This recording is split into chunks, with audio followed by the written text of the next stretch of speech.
Indian প্রধান সেনাপতি দীপক কাপুর এই মইনু ফখরুদ্দিনের ওই ফখরাদের জামানায় সে বলছিল যে বাংলাদেশকে কখনো আর ইন্ডিয়ান রাডারের বাইরে যেতে দেওয়া হবে না। তো বাংলাদেশ রাডারের বাইরে আসছে, একটু সমস্যা হয়েছে, আমার দেরি লাগছে, প্রচুর ছেলেমেয়েরা জান দিচ্ছে, কিন্তু বেরিয়ে আসছে। এত ভঙ্গ দেশ তবু রঙে ভরা। আমি মনে করি যে এর মধ্যে দিয়ে বাংলাদেশ হলো বিশৃঙ্খলার একটা বিউটি আছে। এই হাউকাওয়ের ভেতর দিয়ে বাংলাদেশ পথ করে নেয়।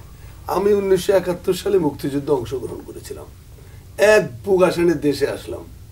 দেশে আসার পরে তারপরে স্বপ্নভঙ্গের যে দৃশ্য, 3.5 বছরে বাংলাদেশ তো একটা কসাইখানায় পরিণত হয়ে গেছিল। 27,000 মানুষ মারা গেছে রাজনৈতিক ভিন্নমত অবলম্বনের দ্বারা, 15 লক্ষ লোক না খেয়ে মারা গেছে। তারপরে আবার 4th সংশোধনের এই মুক্তিযুদ্ধের সমস্ত চেতনাগুলোকে আজিমপুরে দাফন করা হলো নিয়ে।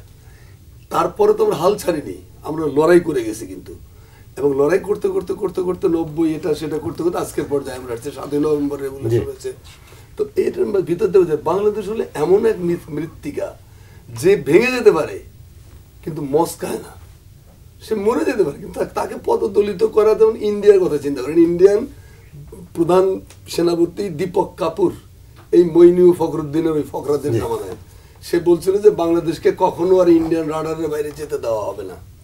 তো বাংলাদেশ রাডারের বাইরে আসছে, একটু সমস্যা হয়েছে, আমার দেরি লাগছে, প্রচুর ছেলেমেয়েরা জান দিচ্ছে, কিন্তু বেরিয়ে আসছে। আমি মনে করি আজকের এই সংকটও বুদ্ধিমত্তা মগজ দিয়ে এগুলো মোকাবেলা করতে হবে এবং বিপ্লবের সাথে সাংঘর্ষিক তিনি যত বড় মহাপুরুষই হন তাকে দয়া করে ঘাট ধরে বের করে দিতে হবে। অসংখ্য শুধুমাত্র যারা কমিটেড, যারা দেশপ্রেমিক তাদেরকে রাখতে হবে।